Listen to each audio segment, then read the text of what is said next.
Aujourd'hui, je suis accompagnée de Mme Éliana Guillet, psycho-éducatrice pour la rage. Bienvenue. Bonjour, merci. Ça me fait plaisir. Dites-moi, qu'est-ce que c'est que le rage? Alors, le RAGE, c'est une table de concertation. C'est le réseau des aidants naturels de Jeanne-Mance, le réseau d'action des aidants de Jeanne-Mance. Et c'est une table de concertation qui existe depuis 20 ans et qui a décidé, il y a 3 ans, de porter un projet qui consisterait à donner des services pour les proches aidants. Et donc, ce projet s'appelle « Des outils pour les aidants » et il consiste à offrir des services pour les proches aidants. Ah bon, OK. Puis, sa mission du rage aussi, c'est pour travailler plus avec pour outiller les proches aidants? C'est pour outiller les proches aidants. Alors, peut-être je peux donner une petite définition des proches aidants. Oui. Les proches aidants, ce sont des personnes qui s'occupent d'un conjoint, d'un parent, d'un ami, d'un voisin. Ça peut être très large, mais ils s'occupent d'une personne, en fait, qui est en perte d'autonomie au niveau cognitif ou au niveau physique. Et quand je dis ils s'en occupent, ça peut être des tâches comme ils leur offrent des lifts, par exemple, pour se rendre au CLSC. Ils peuvent s'occuper de la coordination avec les services, avec le CLSC. Ils peuvent faire des soins infirmiers aussi à domicile, des soins domestiques. Donc, ils ont plein de tâches différentes et des fois, ils peuvent même aussi décider de venir habiter avec la personne qu'ils aident pour l'aider à se maintenir à domicile. Donc ça, c'est un proche aidant. Et donc, c'est assez large qu'est-ce qu'un proche aidant peut faire. Puis, c'est aussi large dans qui est-ce qu'il peut aider, puisqu'il peut aider un parent, un conjoint, un ami, un voisin. Donc voilà, ce serait une définition d'un proche aidant. OK. Puis, j'imagine aussi, les proches aidants doivent avoir besoin d'un répit à un moment donné. Hein? Oui. Souvent, il y a beaucoup de services qui sont offerts pour la personne qui est en perte d'autonomie cognitive ou physique, donc l'aider. Mais il y a moins de services qui sont offerts pour les proches aidants.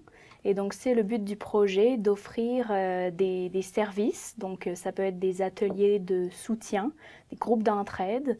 Ça peut être des ateliers mensuels. Et ça peut même être des suivis individuels. Donc, on leur offre un espace où ils peuvent finalement parler de ce qu'ils vivent comme proches aidants et des difficultés qu'ils peuvent vivre. Donc, ils peuvent vivre de l'épuisement, ils peuvent vivre du stress, ils peuvent vivre de l'anxiété. Et notamment par les groupes de soutien, on leur offre un espace où ils peuvent parler de qu'est-ce qu'ils vivent. OK, puis de recevoir aussi des conseils, hein, probablement. Oui. Oui. Je sais que ici, parce que j'ai vu des affiches près des ascenseurs, qu'il y a que vous venez ici à l'intérieur des tours. Est-ce que vous pouvez nous en parler? Oui, alors actuellement, on offre des ateliers mensuels autour en après-midi. Là, on a notre programmation pour le printemps. Par exemple, en avril, on va faire un atelier autour du stress. Okay. On va se donner des outils pour apprendre à mieux gérer son stress. En mai, on va faire un atelier autour du lâcher-prise. Parce que tout à l'heure, je parlais de la difficulté des fois aussi à mettre ses limites quand on est proche aidant.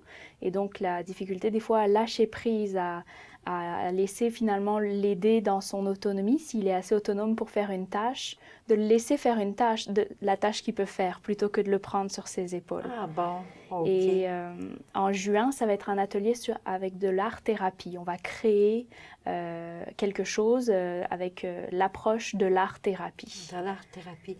Ça, quand vous tenez ces groupes-là ici de soutien, ça se fait à quel endroit? Dans les tours? Ça se fait au Salon Vert de 13h30 à 15h30. Oui. Et on a aussi des ateliers hebdomadaires. Donc ça va être au Salon Rose. Au Salon Rose. Et ça, c'est plus sous forme de groupe de soutien. Donc là, on a une dizaine de proches aidants qui se retrouvent chaque semaine pour discuter, pour parler de ce qu'ils vivent. Des fois, ça peut être des conflits avec la famille. Ça peut être différentes choses. Des fois aussi des conflits avec les services, le CLSC. Et ils ont besoin d'un espace où ils peuvent parler de ces difficultés, puis recevoir aussi des conseils d'autres proches aidants qui ont passé à travers les mêmes difficultés qu'eux.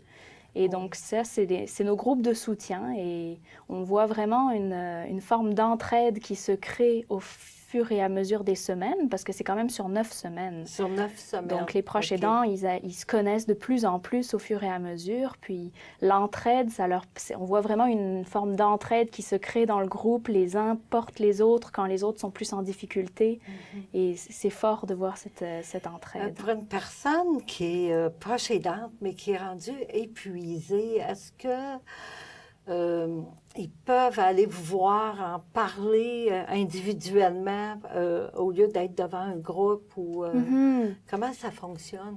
Oui, ben dans le cadre d'un groupe de soutien, si je vois qu'une personne a vraiment un besoin, parce que dans un groupe de soutien, on est 10, donc on a un espace de parole qui peut être assez limité parce qu'on veut que tout le monde parle.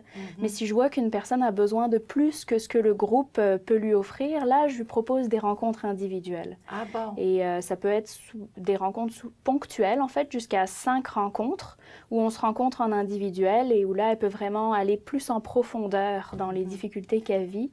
Et moi, je peux lui donner aussi des outils, des stratégies pour arriver à mieux gérer les difficultés dans lesquelles elle se trouve. Oui, ces gens-là, les proches aidants, est-ce qu'ils sont, c'est par curiosité, là, est-ce qu'ils sont aussi aidés par les CLSC, admettons qu'ils sont vraiment fatigués, est-ce qu'ils peuvent avoir du monde du CLSC qui vient à la maison ou...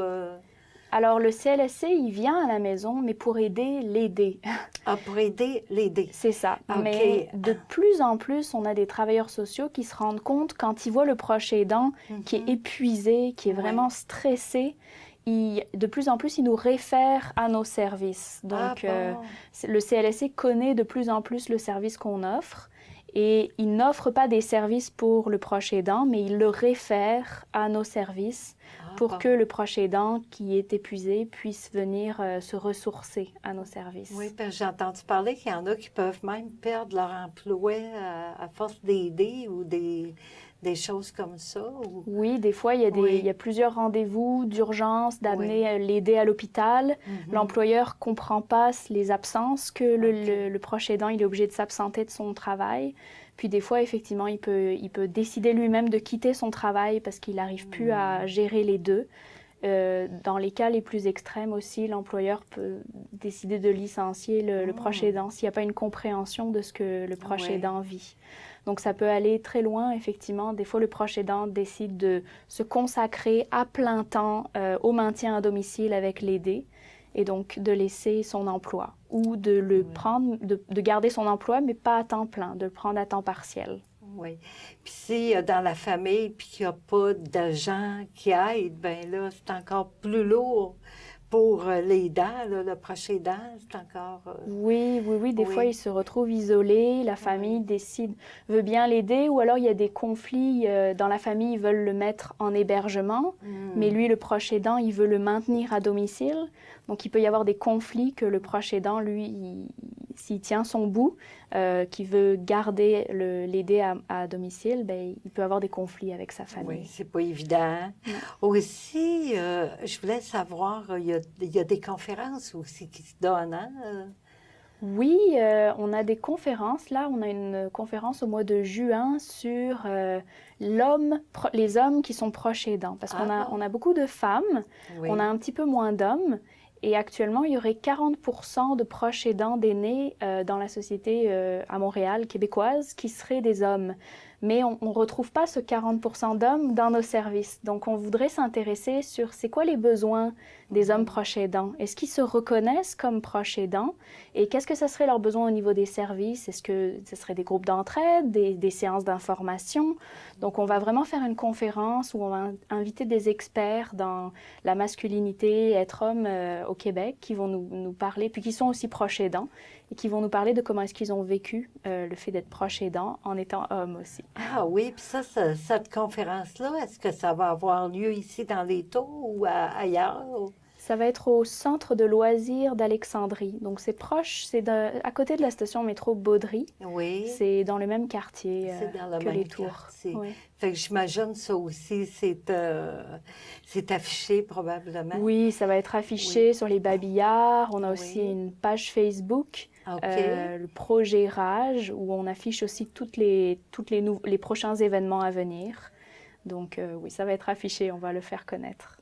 Oui, puis probablement aussi que les gens qui ont besoin, ils peuvent appeler au bureau, hein, probablement pour vous rejoindre. Oui, on a 2 lignes de téléphone pour nous joindre. Oui. Celle de ma collègue Rosanne, qui est coordonnatrice du projet, puis moi, qui suis intervenante au projet. Donc, Oui. Bien, je vous remercie beaucoup, beaucoup, Madame Eliana Guillet, d'être venue aujourd'hui à mon entrevue, puis pour toutes les informations que vous nous donnez. C'est très utile. Merci beaucoup de votre Merci. intérêt. Les ateliers hebdomadaires pour les proches aidants ont lieu de 13h30 à 15h30 tous les jeudis au Salon Rose des Tours-Frontenac. Pour ce qui est des horaires des ateliers mensuels qui se déroulent eux aussi de 13h30 à 15h30 au Salon Vert, veuillez surveiller les babillards dans les corridors des Tours-Frontenac.